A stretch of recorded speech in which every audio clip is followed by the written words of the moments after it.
एक ऐसा बादशाह जिसकी हुकूमत जिन्नात, इंसानों और हवाओं पर थी, लेकिन एक नन्ही चींटी की आवाज ने उसका रुख मोड़ दिया। हजरत सुलेमान अलैहिस्सलाम अपने अजीम उश्शान लश्कर के साथ एक वादी से गुजर रहे थे। लश्कर की हैबत से जमीन लरज रही थी कि अचानक एक चींटी ने खतरा महसूस किया और पुकारी, चींटियों, अपने बिलों में घुस जाओ, कहीं सुलेमान का लश्कर तुम्हें कुचल न डाले और उन्हें खबर भी न हो।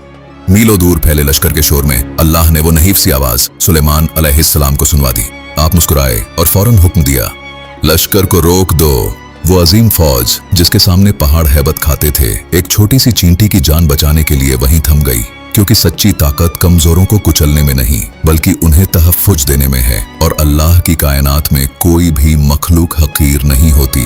दर हकीकत एक जर्रे की पुकार भी अर्श ए इलाही तक पहुंच सकती है अगर उसमें खुलूस हो। और अल्लाह अपने बंदों को यह दिखाना चाहता था कि बादशाहत वही है जो मखलूक ए खुदा के लिए सरापा रहमत बन जाए।